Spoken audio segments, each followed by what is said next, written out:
केंद्र सरकार को हम मांग करेंगे कि जिस जगह एक्सीडेंट हुआ है वहाँ रिपीटेडली एक्सीडेंट होते हैं, वो एक ब्लैक स्पॉट है, इसलिए उसके लिए कुछ राशि दी जाए ताकि उसका निर्माण कराया जा सके।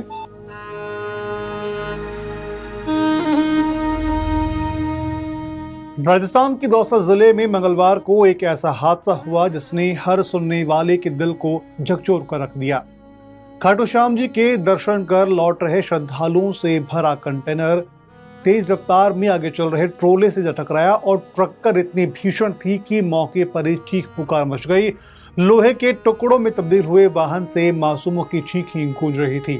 इस खौफनाक मंजर में 11 लोगों ने मौके पर ही दम तोड़ दिया, जिसमें मासूम बच्चे भी शामिल थे। 9 अन्य रूम से गंभीर घायल हुए, जिनका जयपुर के एसएमएस में अस्पताल में इलाज हुआ। लेकिन यह दर्द सिर्फ एक हादसे का नहीं बल्कि उस हाईवे की कहानी है जिसे स्थानीय लोग किलर रोड कहते हैं। NH48 दौसा से मनोहरपुर तक का 65 किलोमीटर का यह रास्ता पिछले एक साल में 250 से ज्यादा जिंदगियां निकल चुका है। आंकड़े बताते हैं कि 80 से ज्यादा लोगों की मौत और 300 से ज्यादा अधिक लोग घायल हो चुके हैं। सिर्फ हाल ही के महीनों में यह सड़क 2 लेन है, डिवाइडर नहीं। इंजीनियरिंग में खामियां और क्रॉसिंग्स पर फ्लाईओवर गलत जगह बने हुए हैं। मानो मौत को दावत देने के इंतजाम खुद सड़क में बुन दिए गए हों।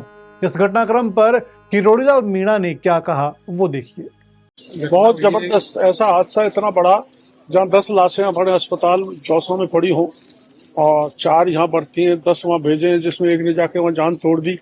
इतनी बड़ी घटना रेयर ही हुई होगी और इसकी पुनरावृत्ति नहीं हो, इस दृष्टि से केंद्र सरकार को हम मांग करेंगे कि जिस जगह एक्सीडेंट हुआ है वहाँ रिपीटेडली एक्सीडेंट होते हैं, वो एक ब्लैक स्पॉट है, इसलिए उसके लिए कुछ राशि दी जाए ताकि उसका निर्माण कराया जा सके और उस ब्लैक स्पॉट को खत्म किया जा सके।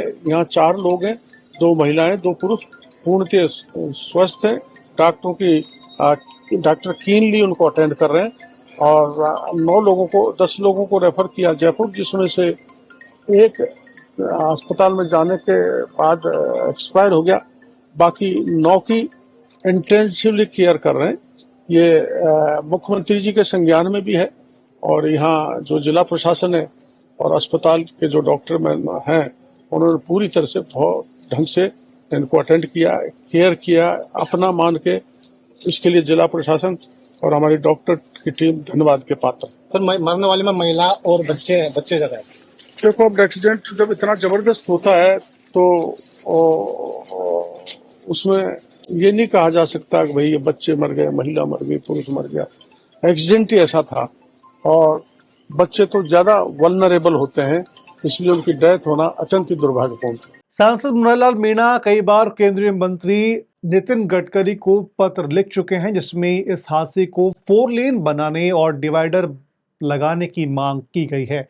उनका कहना है कि यह रास्ता खाटू श्याम जी और मेहंदीपुर बालाजी जाने वाले लाखों श्रद्धालुओं का मुख्य मार्ग है और अगर इसे जल्द सुधारा नहीं गया तो उस हादसे रुकेंगे नहीं। बल्कि पिछले महीने इसी सड़क पर एक ट्रेलर ने बाइक को टक्कर मारी थी, जिसमें महिला की मौके पर मौत हो गई थी। यह कोई इकलौता हादसा नहीं था बल्कि हर कुछ दिनों में यहाँ किसी परिवार की जिंदगी बिखर जाती है। हैरानी वाली बात यह है कि हालात और आंकड़े सरकार और प्रशासन दोनों के सामने हैं, फिर भी कार्रवाई का इंतजार किया जा रहा है।